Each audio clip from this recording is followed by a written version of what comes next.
มายังพันเตวิสุวิสุราคณาเอสารเนนะสหปัญจศีลานิยจามาทุติยมปิมายังพันเตวิสุวิสุราคณาทายาเอสารเนนะสหปัญจศีลานิยจามาอาทิกัมปิมายังพันเตวิสุวิสุราคณาทายาเอสารเนนะสหปัญจศีลานิยจามานะโมตัสสะภะคะวะโตอะระหะโตสัมมาสัมพุทธัสสะนะโมตัสสะภะคะวะโตอะระหะโตสัมมาสัมพุทธัสสะนะโมตัสสะภะคะวะโตอะระหะโตสัมมาสัมพุทธัสสะนะโม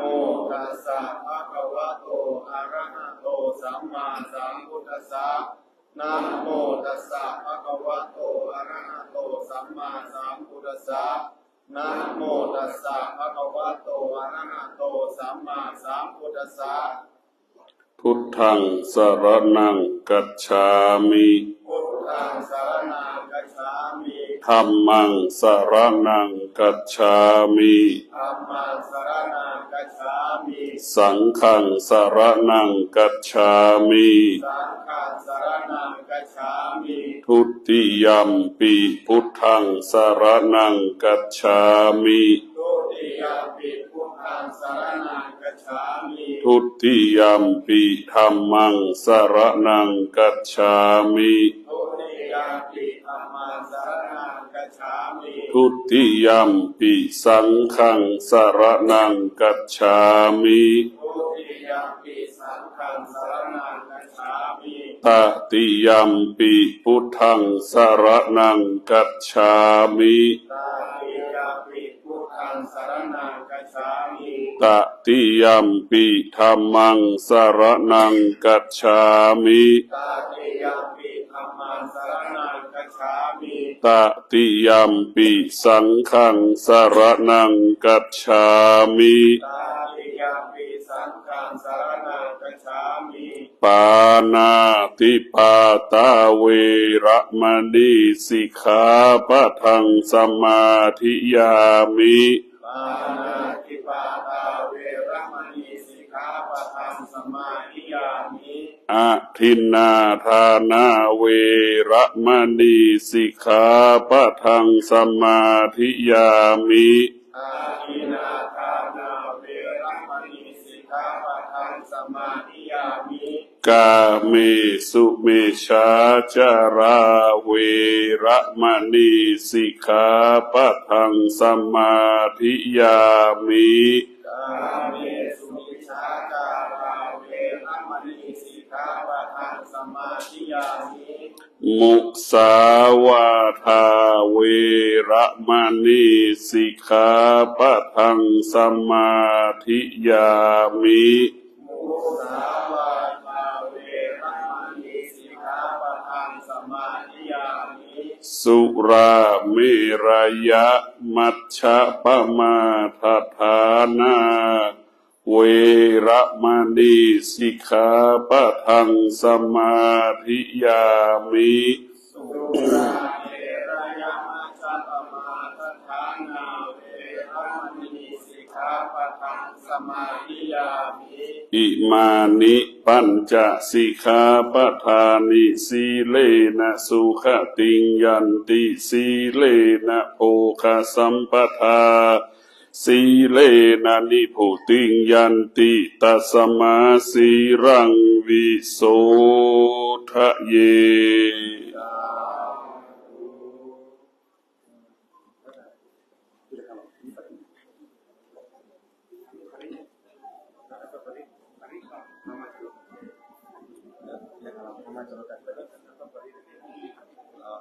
เดี๋ยวเรามาทำกัน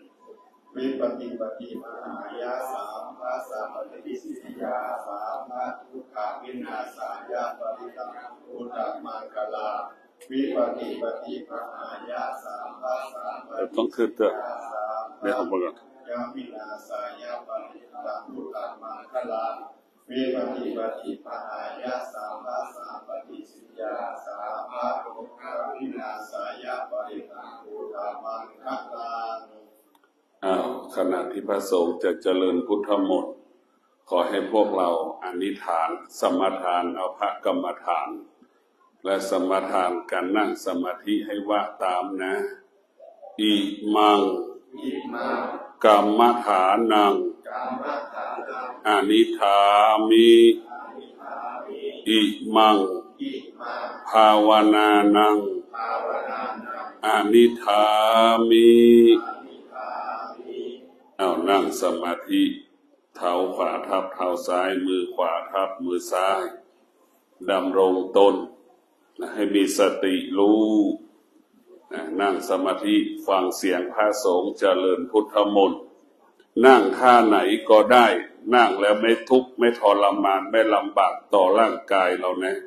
นั่งท่าไหนก็ได้นั่งแล้วให้จิตมันสงบให้กายมันสงบขอให้เรามีสติรู้ว่าเรานั่งสมาธิมีสติรู้สึกตัวว่าเราจะนั่งตัวตรงมีสติรู้ว่าเราจะนั่งเราจะไม่นั่งก้มหัวถ้าเรานั่งก้มหัวแสดงว่าเราขาดสติถ้าเรามีสติเราจะรู้ว่าเรานั่งสมาธิและเราก็จะรู้ว่าเราจะนั่งตัวตรงเรารู้หรือว่าเราจะนั่งหัวตั้งเราจะไม่งอหัวจะไม่ก้มหัวนะขอให้พวกเรานั่งสมาธิณโอกาสนี้ต่อนี้ไปพระสงฆ์จะได้เจริญพุทธมนต์ก็ขอให้พวกเราใช้เวลานี้นั่งสมาธิฟังเสียงพระสงฆ์เจริญพุทธมนต์เพื่อให้เป็นมงคลกับชีวิตของเรานิมนต์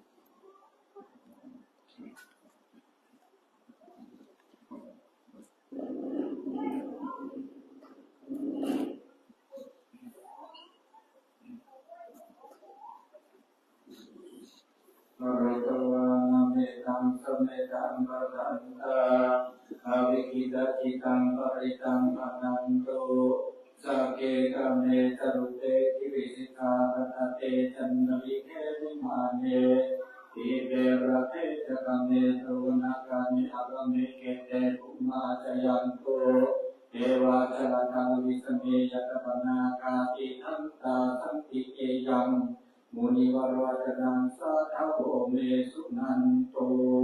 ธรรมะสวนาคาโลอายัมภาทันตาธรรมะสวนาคาโลอายัมภาทันตาธรรมะสวนาคาโลอายัมภาทันตาโห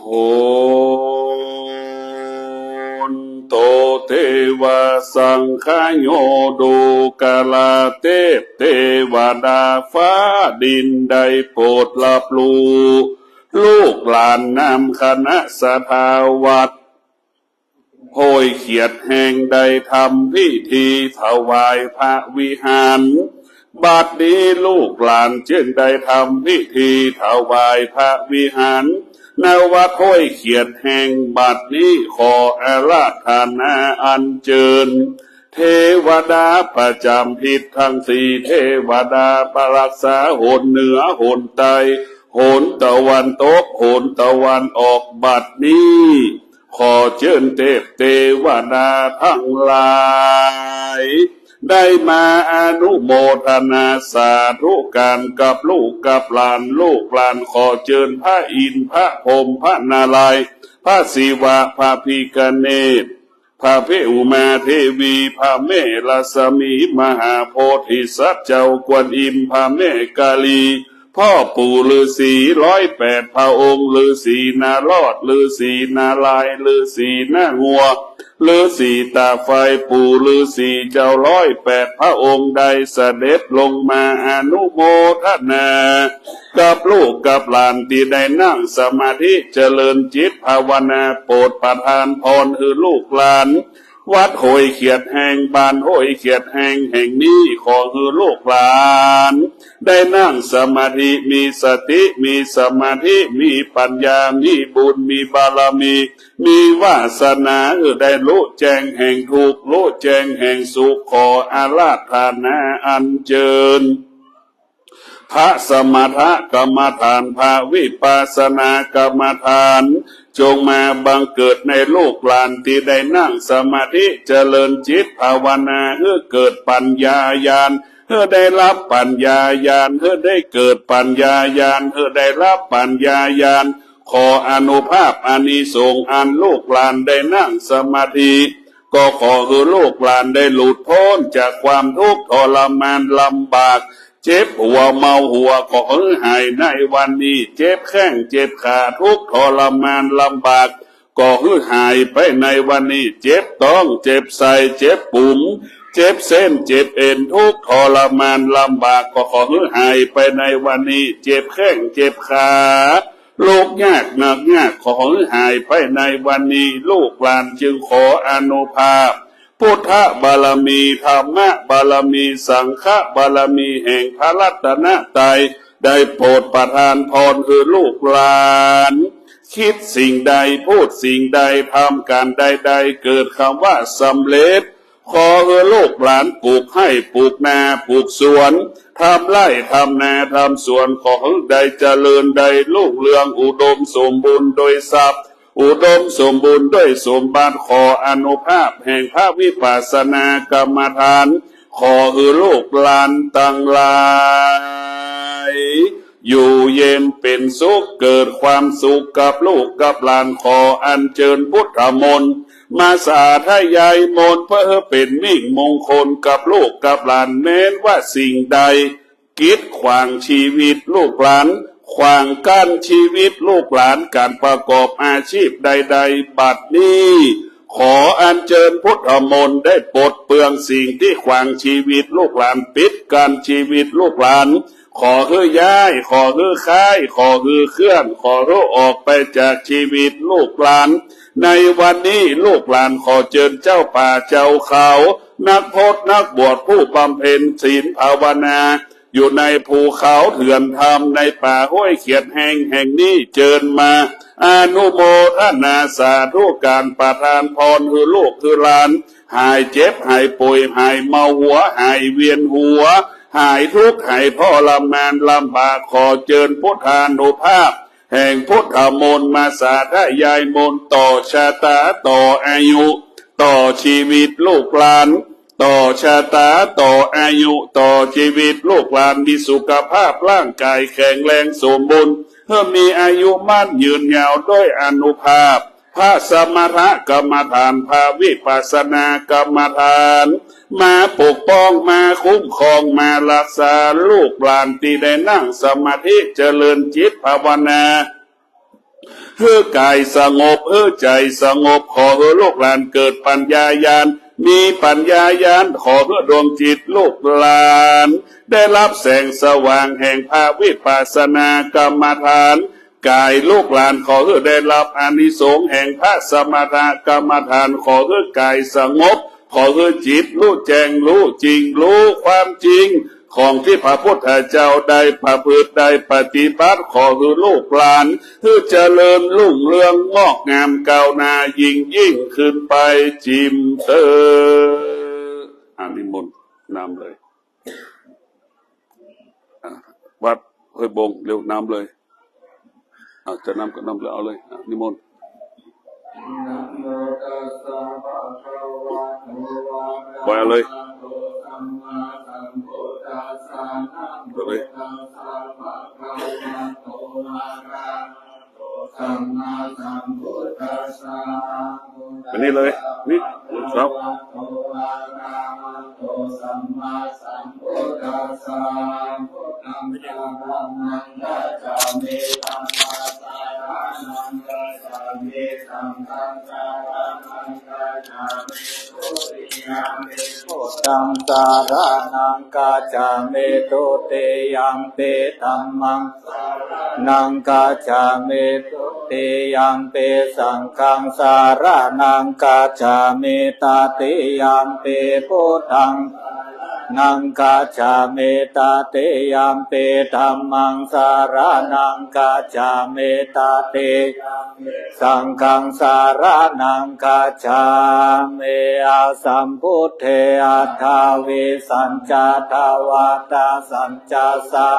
สะเกปัญจสัตตาสหัสสานินามามิสิราสะหังเตสังฆัมมัญจะสังฆัญจะอาทะเรนะนามามินามาการานุปาเวนะหันตวาสัพเพอุปาทเวอเนกาอันตรายปิเวนะสันตุอาเสสะโตสัมพุทเทปัญจปัญญาวิสติสหัสสะเกทัสสะสัตตสหัสสะเนนามาเมสิราสะอาหังเตสังจะสังฆัญจะอาทาเรนะนามาเมหังนามาการานุภาเวนะตวาสัพเพอุปาทเวอเนกาอันตรายาปินาสันโตอาเสสะโตสัมพุทเทนาโวตาราสะเทตาจาตาลิสัสสะหาสะเกวิสาติสัตตาอาสาเนนามาเมสิราสะอาหังเตสังฆัมมัญจะจาอาตาเรนะนามาเมหังนามาการานุปาเวนะหันตวาสัพเพ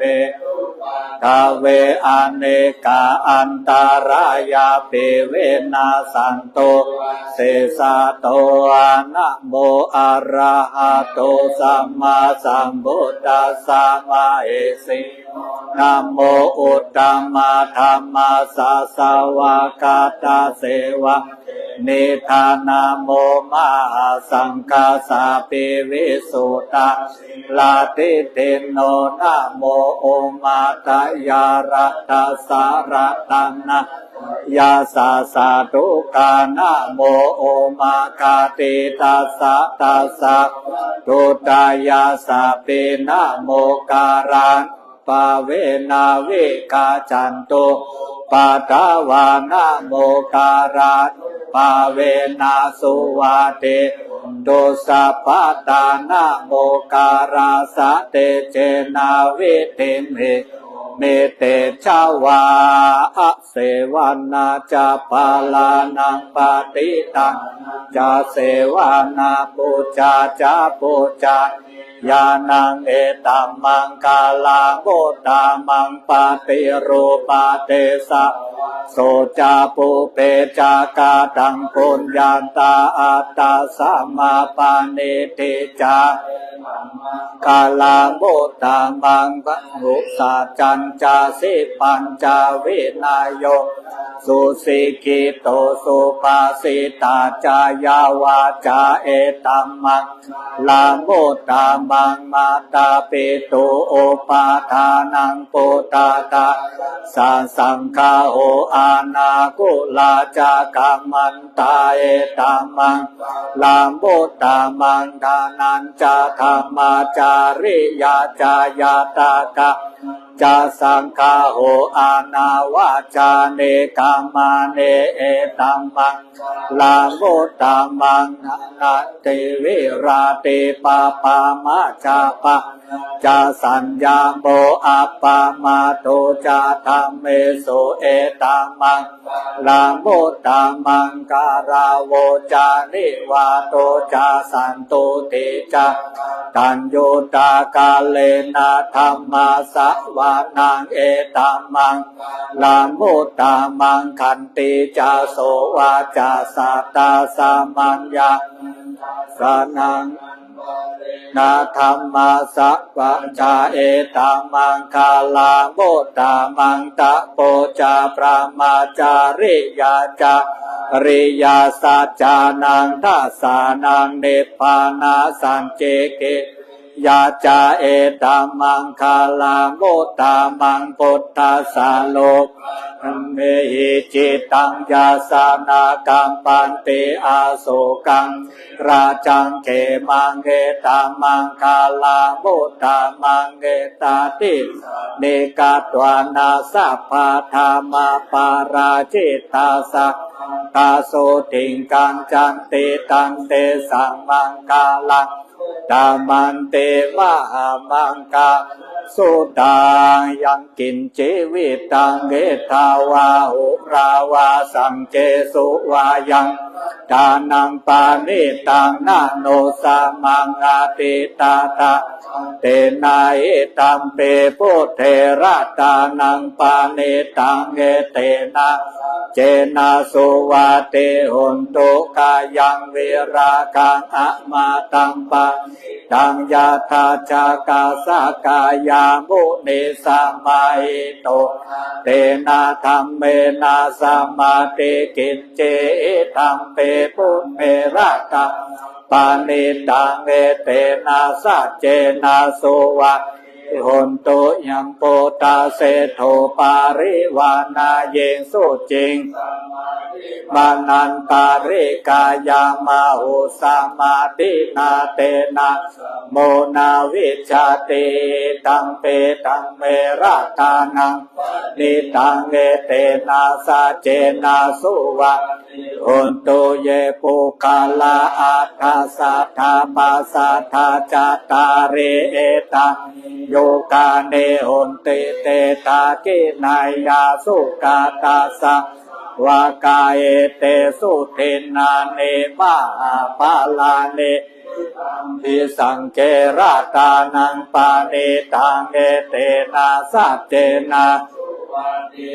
ตุเยสุปโยตามานาสานาเอนาเนกามิโนโมตานังนิเตปาติปาตาอามาตังเวไคหาลาทานิทังนิปูจิงปูจามานังตังปิสังเกราตานังปานิตังเอเตนะเจนะสุวาติหุนโตปุรานังนาวานาติสัมภาวังรัญจะปะวาสามิงเตเกนาปิจาอาเวโรหินจันตาทิไดเตนะภะยัมปาติโพหิตังเปสังเกราตานังตังเอเตนะสัจเจนะสุวาติหุนโตอาเมตตัญจะสัพพะโลกาสามิงมานะสัมภาวะเยปาริมานังอุตตาโตจติริยัญจะอัตตปาตังอเวรังสัมปันทันติทันจาราลิสิโนวาสยาโนวายาวัตตัสสะตังสาติงาทิทายาพระมเมตตังวิหารายตังมาหุติทินจานุปะคัมมาสิวัตตสสะเนนะสัมปันโนกัมเมสุวินัยยันกัมนาหิจันโตกัมมาสยังอุณาเรนเตติระนิยาเมตตาโสตังอัปปมาโนพุทโธอัปปมาโนโมอัปปมาโนสังโฆปมานาวาตาเนสิสัมปันเนอาหิวิจิกาสัตตาปาติอุณนานาปิสังภูโมสิกากาตาเมราคากาตาเมปาริตาปาติกะตุปุตานิโสหังนะโมปะกาวะโตนะโมตานังสัมมาสัพพุทธานังยันตุนิมิตังอวะกาลัญจโยจามานาโพสะกุณาสัสสะโตปะปะโหตุสุปินนาอากาตังพุทธานุภาเวนะวินาเมนตุยันตุนิมิตังอวะมังกาลัญจโยจามาโพสะกุณาสัสสะโตปะปะกะโหตุสุปินนากาตังธัมมานุ ภาเวนะวินาสเมนตุยันตุกาลัญจโยจามานาโปสะกุณาสาสะโตปะปะกาโหตุสุปินังดังสังกานุภาเวนะนาสเมนตุอิติปิโสภะคะวะอะระหังสัมมาสัมพุทโธวิชาจานาสัมปันโนสุขโตโลกาวิทูอนุตตโรริสาธรรมาสารติสัตตเทวะนุสานังพุทโธภะคะวะติสวากาโตภะคะวะธัมโมสันติติโกอากาลิโกเอหิปัสสิโกปานายิโกปัจจตังเวทิตาโพวินโยอิติสุปาติปันโนภะคะวะโตวากาสังโฆยะจุปาติปันโนภะคะวะโตสาวกสังโฆวาติปันโนภะคะวะโตสาวกสังโฆจิปาติปันโนภะคะวะโตสาวกสังโฆตังจตาริปุริสายุกานิอาตาปุริสาปุกาลาเอสาภะคะวะโตสากาสังโฆอาหุนายโยปาหุนายโยทากินายโยจาลิการะนิโยอนุตารังปุญญาเกตังกาสาติอาภาหุงสาหัสสมาปิเนมิตาสาวตังตังกริเมลังอุติตาโคราสาเสนามารังตานันติตัมมาทินาจิตตาวามุนินโตตันเตชะสาภาวันตุเตยามังกะลานิมาราติเรกามาปิยุจิตาสาภาราติรัมปานาลาวากามาตตายาคังกันติสุทันตาวิทินนาจิตตาวามุนินโตตันเตชะสาภาวันเตจายามังกะลานิลาคิริงกัจจาวารังอาติอันตะปุตังนะ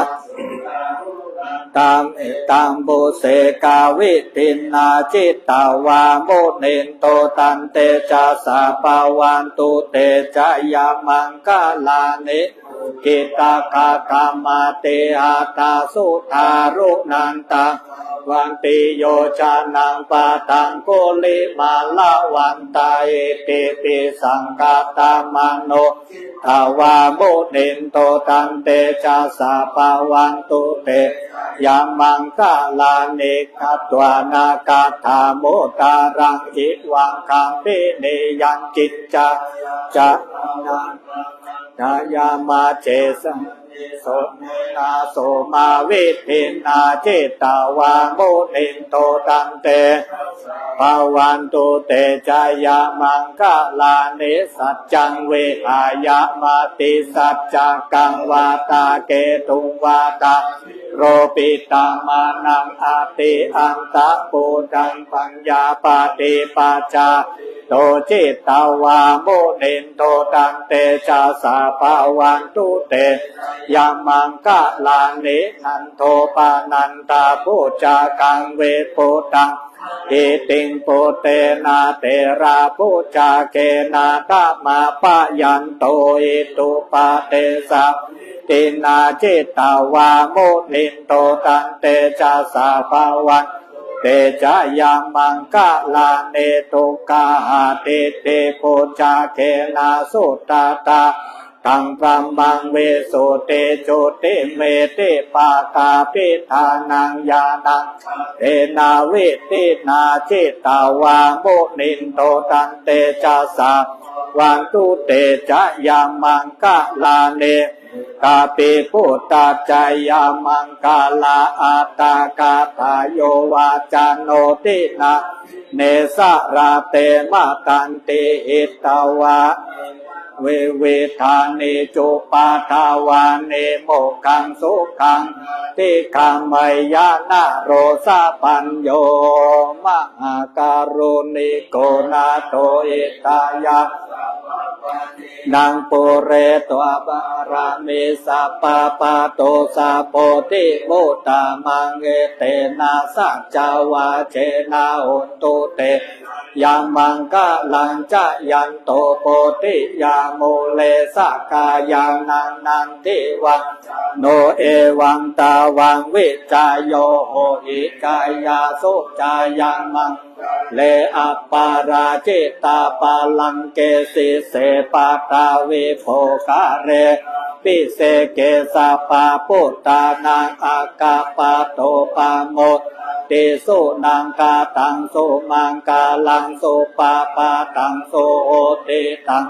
คาโนสุโมโหโตจาสุยิทังพระมาจาริสุปาทะ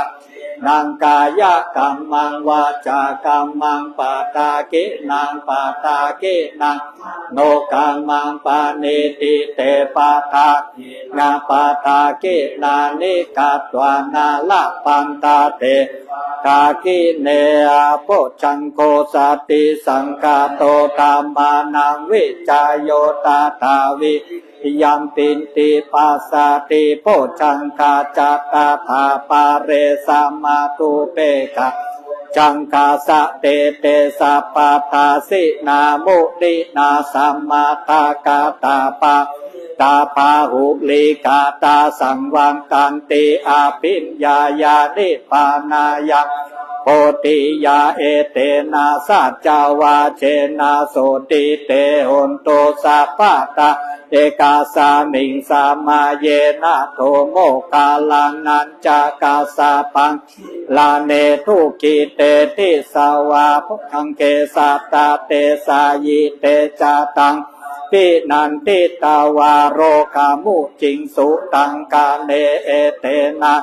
จาวาเจนะโสติเตหนโตปาตาเอกาธาธรรมาราชาปิเคลันเย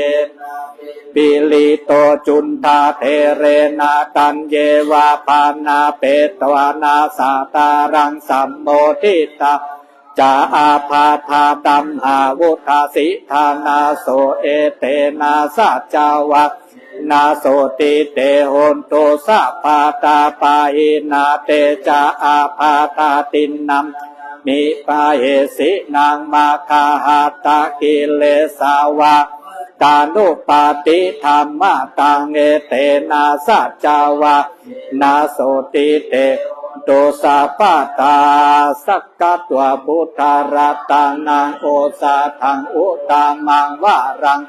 ตังเทวามานุสานังพุทธาเตเจนะโสตินานาสันโตสัพเพทุกาโวปัสสะเมนตุเตสักกะตัวธรรมารัตานังสัทธังอุตตมาวะรังปาริลาโหปัสสะมานังธรรมะเตเจนะเดนานาสันตุปัฏฐวาสัพเพยาวุปัสสะเมตุเตกาตัวสังขารตานังโอสาทังอุตตมาวะรังอาหุนายยังตุนายยังสักขะเตเจนะโสตินานาสันตุปัฏฐวาเปโรกาวุปัสสะเมนตุเตพุทโธมังคลาสัมพุทโธสัมพุทโธปัตุตัมโมพุทธามังคละมังคมะสัพพะทุกขาปะจาเรธัมโมมังคลาสัมพุทโธคัมปิโรตุตาโสอานุมามังคละมังคมะสัพพะปะยาปามุญจาเรสังโฆกาลสัมพุทโธตะอินายโยอนุตตโรสังฆมังคละคัมมาสัพพะโรกาปะมุญจาเรอนัตติเมสารานังอายังโตเมสารานังวารังเอเตนะสัจจาวาเจนะโหนตุเตยามังคะลังนัตติเมสารานังอายังธัมโมเมนังวารังเอเตนะสัจจาวาเจนะโหนตุเตจายามังคะลังนัตติเมนังอายังสังโฆเมสารานังวารังเอเตนะสัจจาวาเจนะโหนตุเต ยามังกะลังยังกินเจระตังนังโลเกเวชาเตเวเวตังโตราตานังพุทธังสัมมานันเตตัสสะมาโสติอันตุเตยังกินเจระตานังโลเกวิจาติเวเวตังปุตุราตานังมังสะมังนาติตัสสัมมาโสติวันตุเตยังกินเจระตานังโลเกวิจาติตุราตานังสังฆังสัมมานาติตัสสัมมาโสติวันตุเตตุกปตาจานิตุกปายาปตาจานิปายาโสกปตานิโสกาหุนตุสัพเพปิปานิโนเอตังวาตังจาอัมเหปันตังปุญญาสัมปันตังสัมเปเทวานุโมทันโตปาสัมปาติสิติยังตุสัตตาสีลังราคันโตสัพพะตาปาวะนาอัตตาหุนโตกัญจันตุเทวตากะตาสัพเพปุตตาปัลลาปะตาปะเจกะนันจะยังลังอาระหันดันจะเจนาระคังปันธาเมสะโสสุโขพุทธานังอุปาโทสุขาสะธรรมะเทสานังสุขาสังฆาสะสามาคิมังคานังตาโปสุโขกติโยเสโทจันเนตาสามิงเยตาปาติชายิโนวิชาจารณะสัมปันโนโสเสโทเตมานุเศธิวาตาปาติอาติโจรัตติจันติมาสันนาโทกาติโย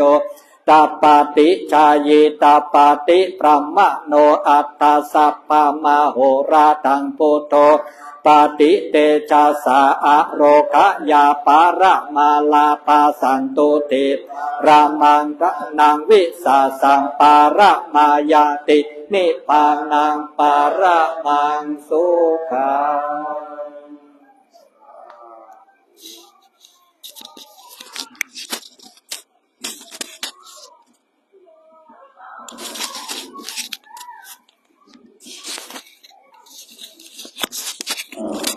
อิริยาบถ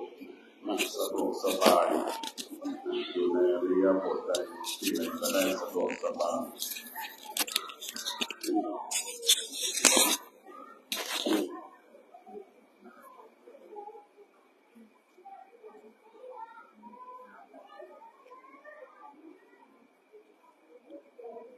ขอสัพพะมงคลจงเกิดแก่พวกเราทุกคนที่มีสติระลึกถึงคุณแห่งพระรัตนตรัยจึงพากันมาสวดมนต์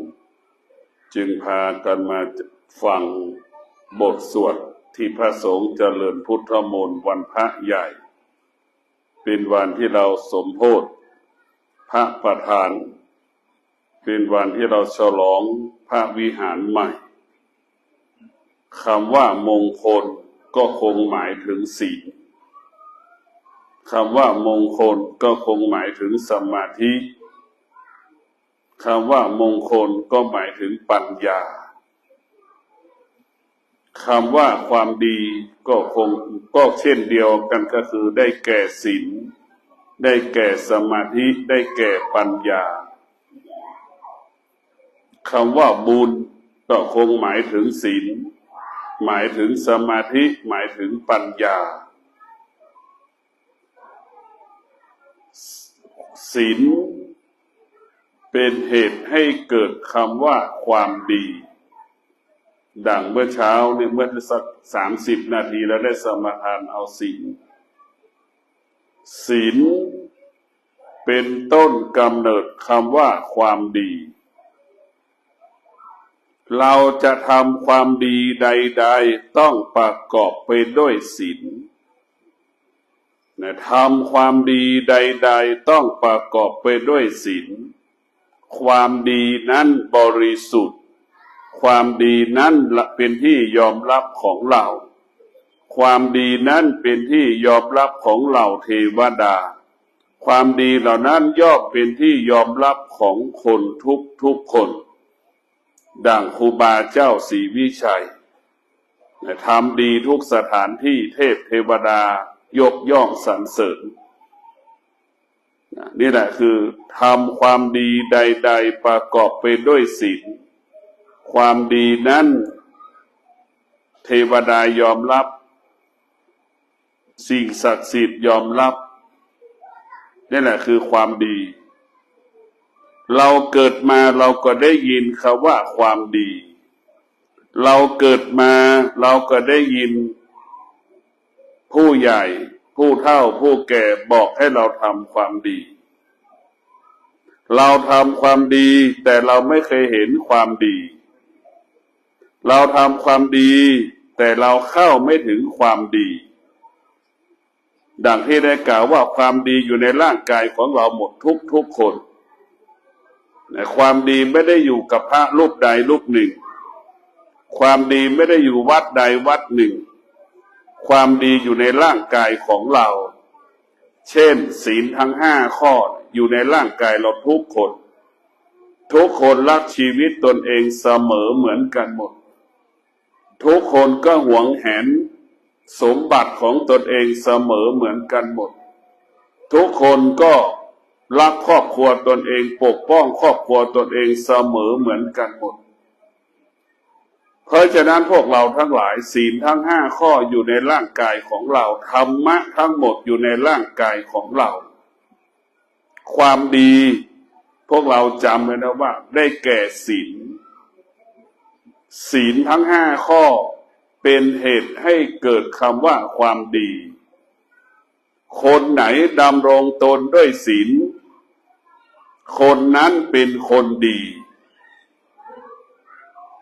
คนดีก็คือคนที่ดำรงตนด้วยศีลคนนั้นเป็นคนดีสามีที่ดีก็ต้องประกอบไปด้วยศีลทั้ง5 ข้อจึงเป็นที่ยอมรับของภรรยาย่อมเป็นที่รักของภรรยาภรรยาที่ดีก็ต้องประกอบไปด้วยศีลทั้ง5 ข้อภรรยาดำรงตนด้วยศีลย่อมเป็นที่รักของสามีย่อมเป็นที่ไว้ใจของสามีสามีภรรยารักษาศีลทำให้สามีภรรยาคู่นั้นมีชีวิตมั่นคงมีชีวิตที่มั่นคงเพราะฉะนั้นพวกเราทั้งหลายศีล5จึงเป็นหลักของความดีสามีภรรยาแต่งงานกันสามีภรรยาต้องยึดศีลทั้ง5 ข้อเป็นข้อสัญญาเราแต่งงานกันเป็นข้อสัญญาที่เราแต่งงานร่วมกันจะต้องดำรงตนด้วยศีล5 ข้อเราพิจารณาดูคนที่มันอยากแตกแยกหย่าร้างกันก็เพราะเขาล่วงละเมิดศีล5 ข้อคนใดคนหนึ่งล่วงละเมิดศีลจึงทำให้ครอบครัวนั้นแตกแยกหย่าร้างถึงแม้ไม่แตกแยกจากร้างอยู่ไม่มีความสุขอยู่ไม่มีความสุขอยู่แล้วเกิดความทุกข์อยู่แล้วอึดอัดเพราะฉะนั้นพวกเราทั้งหลายสามีที่ดีต้องประกอบไปด้วยศีลภรรยาที่ดีต้องประกอบไปด้วยศีลสามีภรรยารักษาศีลย่อมเป็นที่รักซึ่งกันและกันศีล5จึงเป็นต้นกำเนิดคำว่าความรักศีล5เป็นต้นกำเนิดคำว่าความมั่นคงความมั่นคงในการครองเรือนของเราพ่อแม่ที่ดีต้องประกอบไปด้วยศีลทั้ง5 ข้อแม่เป็นแม่ที่ดีแม่ก็ต้องประกอบไปด้วยศีลทั้ง5 ข้อพ่อที่ดีก็ต้องประกอบไปด้วยศีลทั้ง5 ข้อ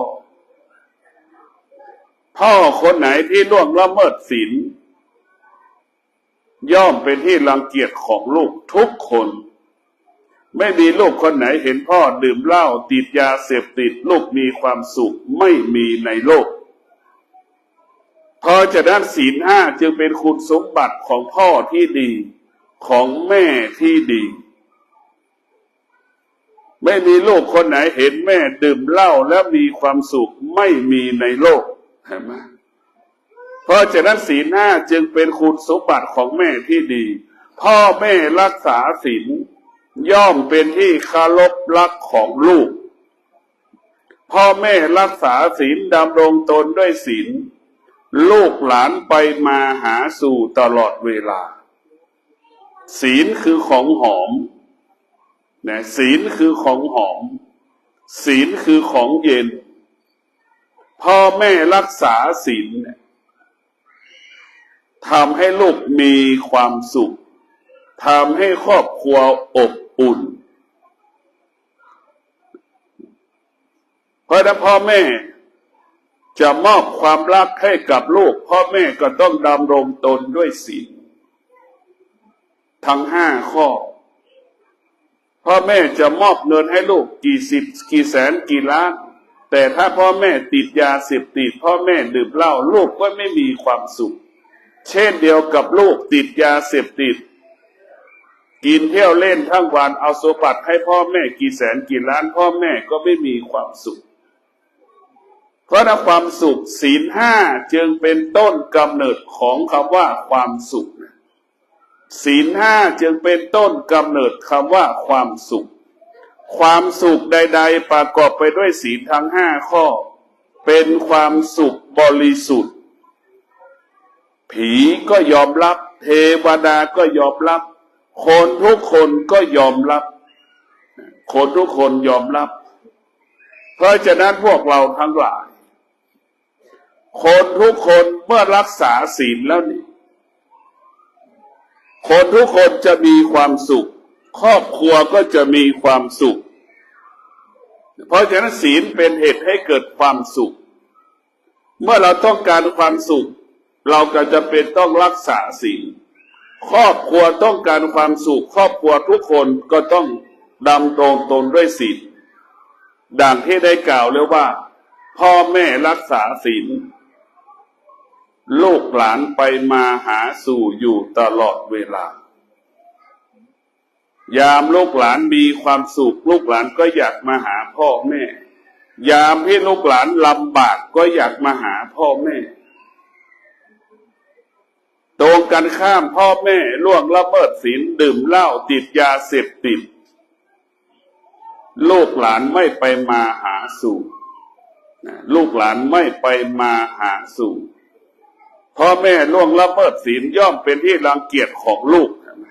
ลูกหลานไม่ไปมาหาสู่พ่อแม่ล่วงละเมิดศีลเหมือนของเน่าของเหม็นไม่มีใครมาหาสู่เหมือนของร้อนไม่มีใครอยู่ใกล้เพราะฉะนั้นพวกเราทั้งหลายธรรมะของพระพุทธเจ้าเป็นสิ่งที่มีค่าเพราะมาอยู่ในร่างกายของเราทุกคนอยู่ในร่างกายของเราธรรมะพระพุทธเจ้าชื่อว่าเป็นความจริงของชีวิตคนทั้งโลกก็เป็นเช่นนี้คนทั้งโลกก็เป็นเช่นนี้คนที่ไม่มีศาสนาเขาก็เป็นเช่นนี้ก็คือรักชีวิตตนเองปกป้องชีวิตตนเองรักสมบัติของตนเองไม่ยอมให้ใครมาเบียดเบียนสมบัติของตัวเองเหมือนกันหมดเพราะฉะนั้นคำสอนของพระพุทธเจ้านั้นมีพลังและมีอานุภาพคำสอนของพระพุทธเจ้าไม่ใช่เรื่องของศาสนาเป็นเรื่องของคนทุกคนคำสอนของพระพุทธเจ้าก็ไม่ใช่เรื่องของมนุษย์เป็นเรื่องของควายด้วยเรื่องของงัวด้วยของสัตว์ธรรมะไม่ใช่เรื่องของมนุษย์อย่างที่เราเข้าใจในธรรมะเป็นพระพุทธเจ้าจึงใช้ศัพท์คำว่าสัตว์โลกเห็นไหมเราจะได้กินข้าวสักมื้อเราต้องมีความอดทนควายจะกินหญ้าอิ่มมันก็ต้องอดทนใช่ไหมมันง่ายๆที่สุดเพราะฉะนั้นพวกเราทั้งหลายต้องมีสติ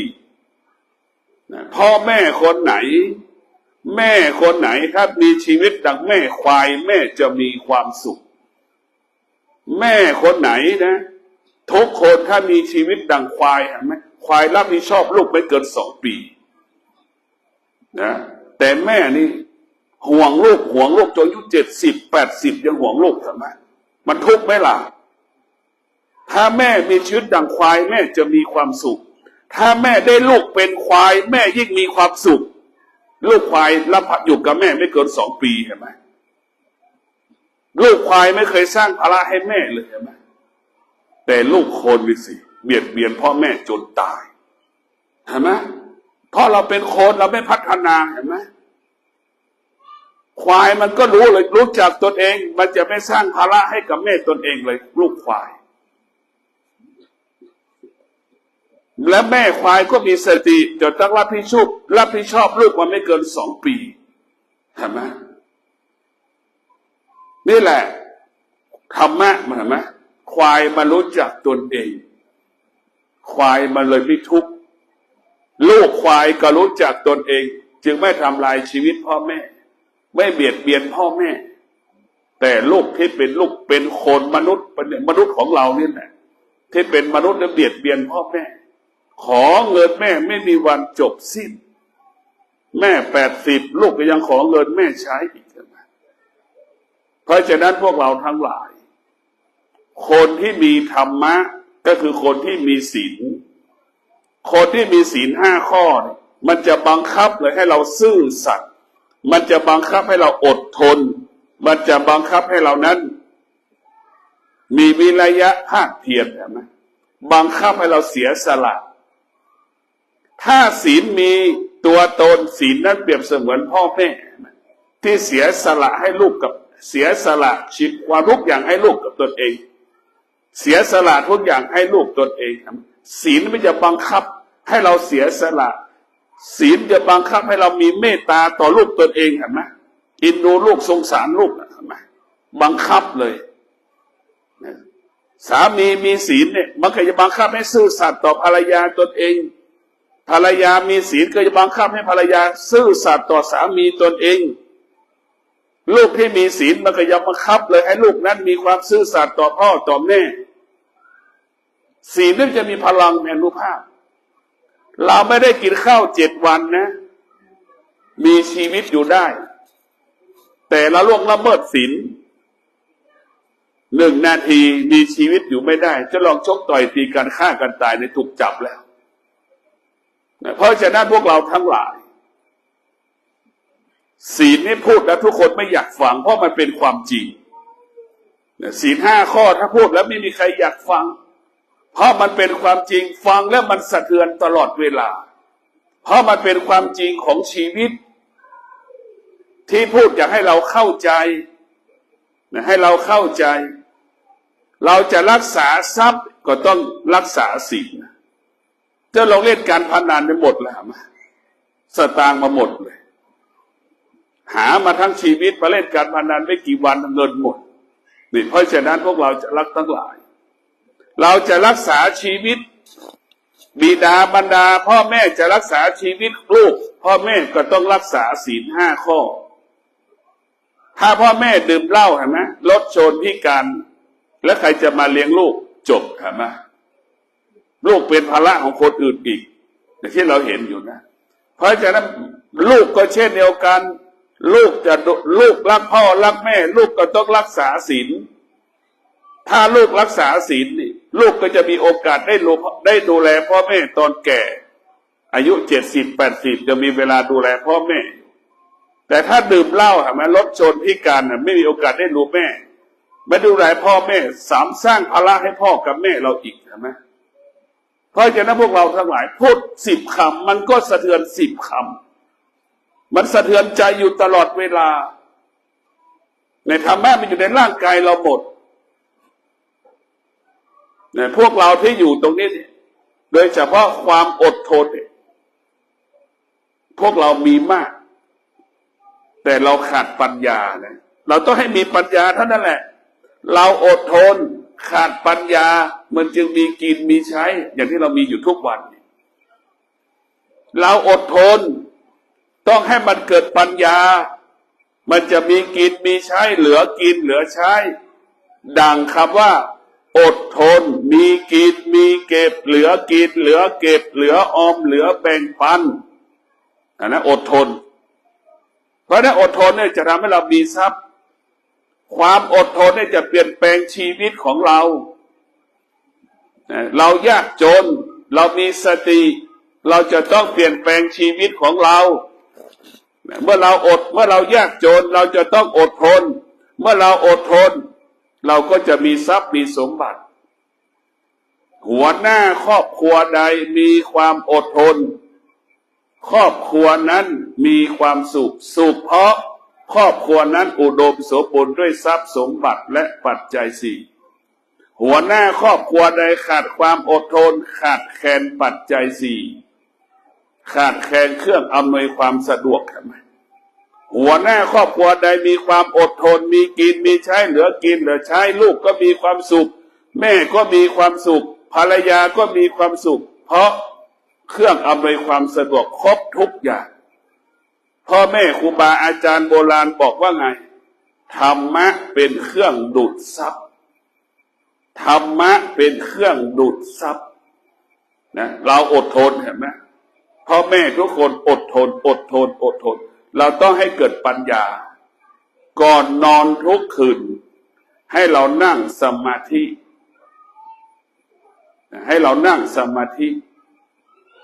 จะบอกว่าแต่งตัวไม่เรียบร้อยอย่าพวกเปยกายนั่งสมาธิก็สามารถบรรลุธรรมได้แต่เราขี้เกียจต่างหากบอกว่าไม่มีแต่งตัวไม่เรียบร้อยมันไม่เกี่ยวกันนะธรรมะพุทธเจ้านะไม่มีหลวงพ่อเกษมเนี่ยนั่งสมาธิในห้องน้ำทำไมถึงนั่งสมาธิในห้องน้ำคนถ้าไม่นั่งสมาธิคนก็มาหาหลวงพ่อเกษมทั้งวันหลวงพ่อเกษมก็เลยไปนั่งสมาธิในห้องน้ำไม่มีใครไปรบกวนท่านนั้นกฎอุบายชนิดหนึ่งนะเพราะฉะนั้นพวกเราต้องนั่งสมาธิมันจะตอบโจทย์ชีวิตเราได้สามีของเราอยู่กับเราแค่บางเวลาลูกของเราก็อยู่กับเราแค่บางเวลาพ่อแม่ก็อยู่กับเราแค่บางเวลาปู่ย่าตายายก็อยู่กับเราแค่บางเวลาตนแลเป็นที่พึ่งแห่งตนอยู่กับเราตลอดเวลาคือธรรมะธรรมะอยู่กับเราตลอดเวลา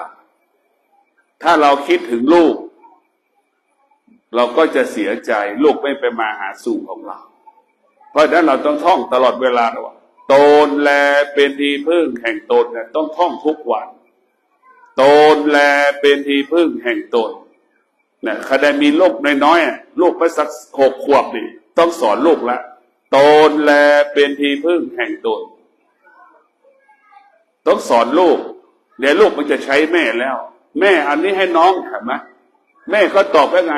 ตนแลเป็นที่พึ่งแห่งตนใช้คำว่าไม่ว่างแม่ก็ได้ลูกก็ได้เห็นไหมตนแลเป็นที่พึ่งแห่งตนก็หมายความว่าเราจะไม่สร้างภาระให้กันและกันเราจะไม่สร้างปัญหาให้กันและกันถ้าเราคิดได้นะพวกเราต้องมีสติพิจารณานะอดทนดังผู้เฒ่าผู้แก่บรรพชนเราอดทนนะเพราะนั้นสถานที่ของเราเป็นสถานที่ที่ดีที่สุดห้วยเขียดแห้งเป็นสถานที่ดีที่สุดสัปปายะดีที่สุดสถานที่อยู่ตรงนี้ก็ดีเรียกว่ามีพลังเนี่ยเป็นสถานที่มีพลังเพราะฉะนั้นพวกเราพากันมาสวดมนต์ไหว้พระมานั่งสมาธิต่อหน้าพระประธานแล้วเราจะประสบแต่เขาว่าความสุขความเจริญก็ขอให้พวกเราทั้งหลายนะมีสติรู้จักตนเองมีสติพิจารณาชีวิตของเรามีสติที่จะใช้ความอดทนกันอยู่ร่วมกันนะอย่างวิหารหลังนี้นี่สำเร็จได้เพราะความอดทนกว่าจะได้สาวมาแต่ละต้นนึกดูนะถามในผู้ชายไปแบกบรรลับปักขนาดไหนเลือดออกกี่หยดนึกดูมีแผลกี่จุดลำบากมากนี่อดทนชนะสำเร็จสอนเด็กวัดดอนจันทร์ทุกวันอดทนชนะสำเร็จที่ไม่สำเร็จเพราะไม่อดทนอดทนชนะสำเร็จที่ไม่สำเร็จเพราะไม่อดทนเด็กวัดดอนจันทร์ทุกคน